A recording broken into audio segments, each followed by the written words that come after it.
Press ডাকার কারণটা কি আছে? না, অ্যাকচুয়ালি এটা ডাকার কারণ এটা সাধারণ মানুষের মধ্যে অনেকেই এই খবরটা পাননি যে আমাদের রাজ্য সরকারের একটা নির্দেশ আছে। সেই নির্দেশ অনুযায়ী হচ্ছে যে এই বন মহোৎসবের সময়টাতে যখন কিনা আমরা চারদিক সবুজ করার একটা লক্ষ্য নিয়ে নেমেছি, নতুন করে আমরা বৃক্ষরোপণ কর্মসূচি নিচ্ছি, সেই জন্য এই সময়কালে বৃক্ষ নিধনটা বন্ধ আছে। 15ই সেপ্টেম্বর পর্যন্ত কোনো রকম গাছ কাটা নিষিদ্ধ।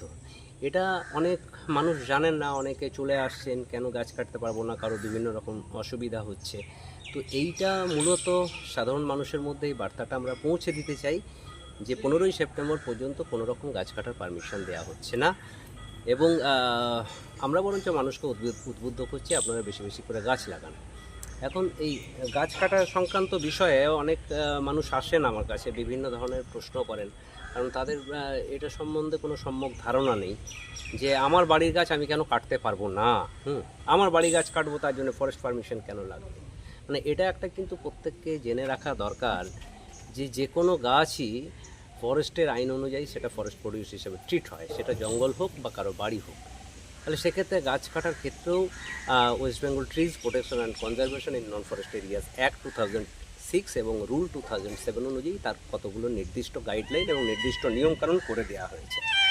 তার মধ্যে হচ্ছে প্রথম কথা, তাকে এক মিনিট হয়েছে যে অনেকে আসে, তো সেক্ষেত্রে এই যে আইন এবং ধারা যেগুলো বললাম সেই অনুযায়ী তাকে গাছ কাটতে গেলে নির্দিষ্ট কতগুলো ফর্ম আছে।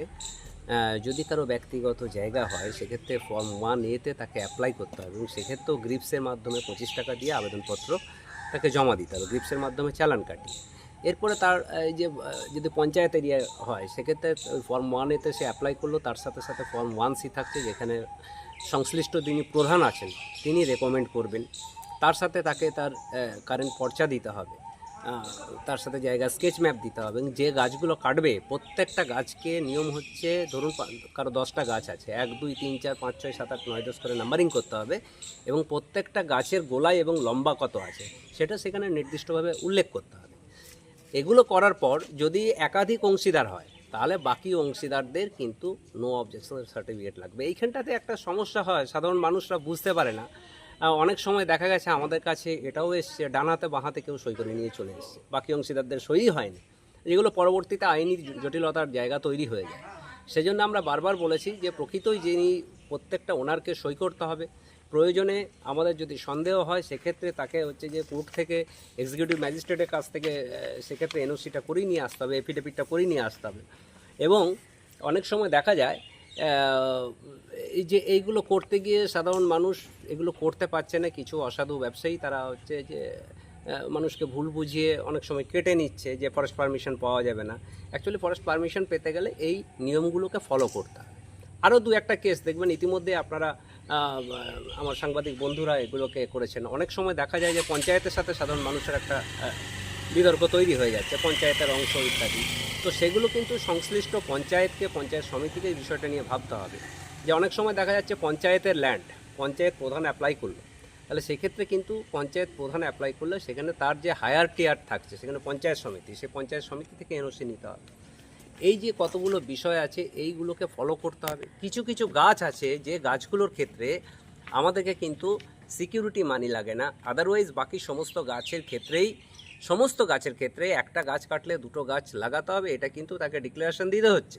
এবং ডিক্লারেশন দেওয়ার পরে আমরা কিন্তু একটা নতুন জিনিস আমাদের ফরেস্ট ডিপার্টমেন্ট থেকে ভাবছি, যেহেতু আমার শর্টেজ অফ স্টাফ আমরা অনেক সময় পেরে উঠি না, কিন্তু তারপরেও একটা ভাবনা চিন্তার মধ্যে রেখেছি যে বিগত দিনে যারা পারমিশন নিয়েছে এবং গাছ কাটার একটা গাছ লাগাবার অঙ্গীকার করেছে, আমরা ভাবছি তাদেরকে নোটিশ করব এবং তাদের কাছ থেকে এটা জানতে চাইবো যে তারা যেমন গাছ কেটেছে তার পরবর্তীতে যে একটা গাছ কাটার পরবর্তীতে দুটো করে গাছ লাগানোর সেই কাজটা তারা করেছে কিনা, না হলে তাদের বিরুদ্ধে আমরা আইনগত ব্যবস্থা নেব। এটা একটা অলরেডি আমরা একটা ভাবনা চিন্তার মধ্যে রেখেছি। তো এই বার্তাগুলো আমরা মানুষকে দিতে চাই যে কোনো রকম প্ররোচনায় পা দেবেন না, কোনো দালাল চক্রের পাল্লায় পড়বেন না। আপনার গাছ আপনার কাটার প্রয়োজন হলে আমাদের অফিসে আসুন, নির্দিষ্ট যে পদ্ধতি আছে সেই পদ্ধতি মেনটেন করে আপনারা অ্যাপ্লাই করুন। আমরা সরকারি নিয়ম মোতাবেক যেটা আপনাদের পাশে থাকার সেটা আমরা থাকব। এছাড়াও হচ্ছে যে কিছু কিছু ক্ষেত্রে আমাদের কাছে খবর আসে যে অনেক গাড়ি আছে যারা হচ্ছে যে এইভাবে পারমিশন ছাড়া টিপি হাতুড়ি ছাড়া মাল নিয়ে যায় তাদের ক্ষেত্রেও বক্তব্য আমাদের যে গাছ কাটলে একজন পারমিশন করেও গাছ কেটেছে ধরুন, এবার একটা গাড়ি করে সেটা নিয়ে যাওয়া হচ্ছে, কিন্তু সে কিন্তু প্রয়োজনীয় ট্রানজিট পাসটা নিল না, সে হাতুড়িটা করালো না, সে গভর্নমেন্ট রেভিনিউটা জমা দিল না, সেক্ষেত্রে সে গাড়িগুলো ধরলেও তাদের হচ্ছে যে ফাইন হবে, তাদের উপযুক্ত শাস্তি হবে। সুতরাং আমরা সবাইকেই এই কথা বলতে চাই যে শুধু নিধন নয়, শুধু প্রকৃতি ধ্বংস নয়, প্রকৃতি বাঁচানোর জন্যে আমাদেরকে এই নিয়মকানুনগুলোর মাধ্যমে এগিয়ে যেতে হবে। ম্যাচিওর্ড গাছ, শুকনো গাছ, যে গাছগুলো কাটার প্রয়োজন কাটতে হবে, কিন্তু সেটা সরকারি নিয়ম মেনে এই কাজটা করতে হবে। এই বার্তাটা আমরা আপনাদের মাধ্যমে সাধারণ মানুষকে দিতে চাই। যাদের পৌরসভায় বাড়ি তারা কোথায় যাবে? হ্যাঁ, পৌরসভার ক্ষেত্রে কিন্তু এটা বলে রাখি, যেটা পঞ্চায়েত এরিয়া, রুরাল এরিয়ার ক্ষেত্রে পারমিশন রেঞ্জ অফিস থেকে দেয়া হয়, কিন্তু পৌরসভা ক্ষেত্রে তাদের যেমন ফর্ম 1C-তে সেখানে চেয়ারম্যান সই করবেন, মিউনিসিপ্যালিটির চেয়ারম্যান, তেমনি তাদের আবেদন করা থেকে শুরু করে পারমিশন পাওয়া পর্যন্ত সমস্তটাই divisional forest office, Howrah Maidan, সেখান থেকে তাদেরকে নিতে হবে। আপনার নামও একটু পরিচয় দেবেন? আমার নাম আশরাফুল ইসলাম, আমি range officer, Arambagh range. Sir, যারা এরকম গাছ আছে, দেখুন, এটা ফরেস্ট মানেই যে ফরেস্ট করবে তা নয়, এটা আমাদের যে আইন আছে সেখানে ফরেস্ট এবং পুলিশ দুজনেই কিন্তু এই সমস্ত অসাধু ব্যবসায়ী বা যারা বেআইনিভাবে গাছ কাটবে তাদের বিরুদ্ধে ব্যবস্থা নেওয়ার তাদেরকে ক্ষমতা দেয়া আছে। পুলিশ চাইলে ধরে কোনো ব্যক্তি যদি এইভাবে বিনা পারমিশনে গাছ কাটে তাহলে তাকে ধরে 11 নম্বর সেকশন আছে, 11 নম্বর সেকশনে তার এগেনস্টে কেস হতে পারে, তার 1 বছর পর্যন্ত জেলের পর্যন্ত বিধান দেয়া আছে। যারা এরকম গাছ আছে, দেখুন, এটা ফরেস্ট মানেই যে ফরেস্ট করবে তা নয়, এটা আমাদের যে আইন আছে সেখানে ফরেস্ট এবং পুলিশ দুজনেই কিন্তু এই সমস্ত অসাধু ব্যবসায়ী বা যারা বেআইনিভাবে গাছ কাটবে তাদের বিরুদ্ধে ব্যবস্থা নেওয়ার তাদেরকে ক্ষমতা দেয়া আছে। পুলিশ চাইলে ধরে কোনো ব্যক্তি যদি এইভাবে বিনা পারমিশনে গাছ কাটে তাহলে তাকে ধরে 11 নম্বর সেকশন আছে, 11 নম্বর সেকশনে তার এগেনস্টে কেস হতে পারে, তার 1 বছর পর্যন্ত জেলের পর্যন্ত বিধান দেয়া আছে। হ্যাঁ, এবং আমরা রেঞ্জ অফিসার তারা ক্ষমতা আছে, তিনি যে কোনো একজন যদি গাছ কাটেন তাকে 16 নম্বর ধারায় 10,000 টাকা পর্যন্ত জরিমানা করতে পারেন। তার সাথেও জরিমানার সাথে প্রকৃতির ধ্বংস ইত্যাদি বিষয় নিয়ে সেই জরিমানার পরিমাণটাও কিন্তু আনলিমিটেড হয়ে যেতে পারে। সুতরাং আমরা বারবার মানুষকে বলি যে নিয়মটা মেনে গাছ কাটুন।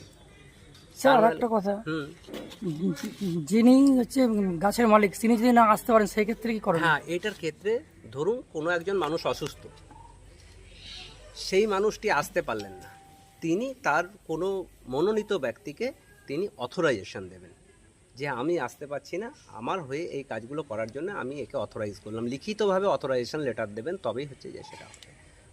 স্যার, আর একটা কথা, যে সমস্ত গাছের ট্রানজিট পাস লাগে না সেক্ষেত্রেই করতে হবে, তাদের ক্ষেত্রে এনওসি নিতে হবে। এবং সমস্তটাই আপনাদের বলি, এনটিপিএস বলে একটা সাইট হয়েছে, national transit pass system, NTPS. এখন সমস্ত মানুষ যারা গাছ কাটছেন 26টা ক্যাটাগরি আছে যেগুলোর ক্ষেত্রে টিপি লাগে না, ট্রানজিট পাস লাগে না, কিন্তু সেগুলো প্রত্যেকেই তাদেরকে এনওসি নিতে হবে এবং এনটিপিএস এর মাধ্যমে। আর বাকি যে সমস্ত প্রডিউসগুলো আছে তাদের ক্ষেত্রে টিপি নিতে হবে এনটিপিএস এর মাধ্যমে। এনওসি বা টিপি ইজ মাস্ট, এবং অবশ্যই এনওসি নিক বা টিপি নিক সরকারি হাতুড়ি কিন্তু প্রত্যেকটা প্রডিউসে থাকতে হবে। আরেকটা বিষয় মানুষের মধ্যে ধারণা হচ্ছে বৈধ কাগজ, বৈধটা কি?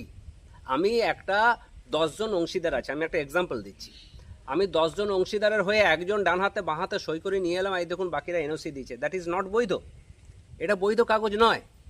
একজন সার্ভেয়ারকে দিয়ে সঠিকভাবে 16 ইঞ্চি ইকুয়ালস টু 1 মাইল এই স্কেলে তাকে ম্যাপটা দিতে হবে, সে সেটা দিল না, একটা ড্রয়িং করে নিয়ে চলে এলো, সেটা বৈধ নয়। মার্কিং লিস্ট করলো, গাছের গোলায়ের সাথে মার্কিং লিস্টের কোনো মিল নেই, 60 সেন্টিমিটার গোলায়, এদিকে লিখে বসে আছে 1 মিটার, এটা বৈধ নয়। বৈধ বলতে যেটা সঠিকভাবে সমস্ত পেপারগুলোকে মেনটেন করা হবে সেটা বৈধ। আমরা মানুষকে বারবার বলছি এই বৈধতাটাকে ভালো করে বুঝুন। মালতীমাতা হাইস্কিং মিল আপনাদের জন্য নিয়ে এসেছে সম্পূর্ণ ঘরোয়া পদ্ধতিতে চাতালে শুকিয়ে তৈরি কৃষ্ণভোগ মিনিকেট, ডহর, বাঁশকাঠি, মহারাজা জিরাকাঠি ও দুধেশ্বরীর মতো উন্নত কোয়ালিটির চাল। মালতীমাতা হাইস্কিং মিলে প্রোপাইটার পবন নন্দী ও জীবন নন্দী। ঠিকানা সুপারা, চাদুর, আরামবাগ, হুগলি। যোগাযোগ নম্বর 7432074210 অথবা 8972452835। আরামবাগের রিভোল্ট বাইক শোরুম।